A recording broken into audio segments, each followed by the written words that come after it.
Ang good, look at that. We are called to help our friends in need. You can count on me, not 1, 2, 3, I'll be there. And I know when I need it, I can count on you.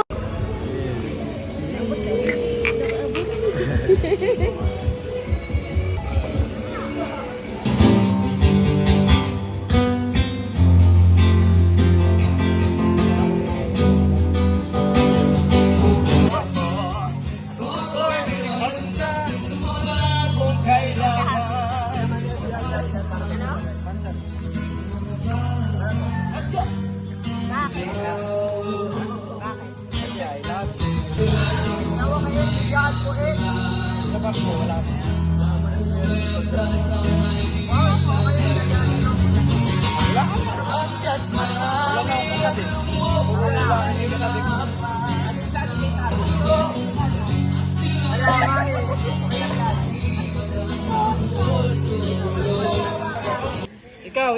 Perfecto lang.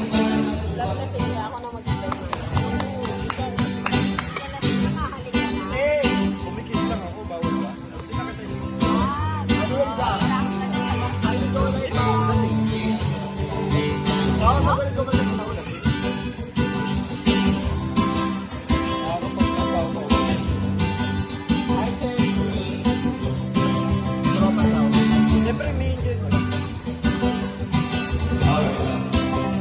Meron din yung unang pasok niya na pinupush na yung kay Ryan na Pogi niyo po lahat sa personal. Pero hindi medyo po nakapogi sa personal.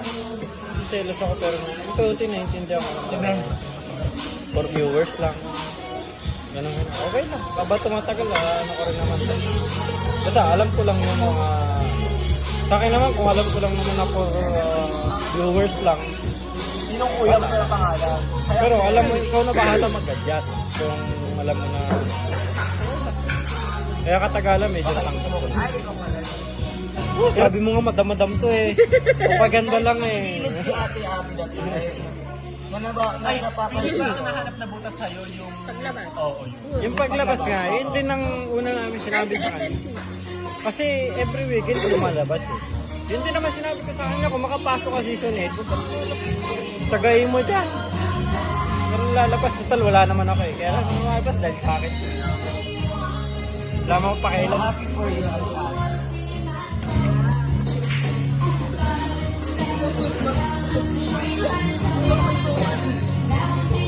Sinasabi ko ba ding ako para lang. Siyempre, kung ikaw ang tunay na lalaki, di ba? Siyempre, tunay na lalaki ka. Ang dami ng viewers yun. Siyempre, tunay na lalaki ka. Siyempre, anong gusto mo? Di ba marami ka makikita babae na nag-iisip, na ganito, ganyan. Siyempre, magpapanggap kang bading para bilang tunay na lalaki. Ganun ang ginawa ko. Nagpanggap akong bakla, pare. Nagpanggap ako. Kailangan kumembot ng kumembot. Ang mga pinagagawa mo. Tatanggapin mo na kumikembot-kembot ka. Nagpanggap ka na ba ding para makakaboto ka? Ganun yung nasa mindset ko dati. Na magpanggap kang bakla para makaboso ng ganito, ganun. Diba? Okay na po dito. Kasi sabihin nyo, oo, kung totoo. Kung ginawa nyo rin yun. Ano to si Zaira? O ginawa nyo na ba yun o hindi? Zaira, nandyan. Sa kanino? Ito. Ginawa nyo na dati o hindi? Pag may nakita ko, o dyan, kikwento ko palalo. Hindi ka na. Asan na po sila? Si Liza.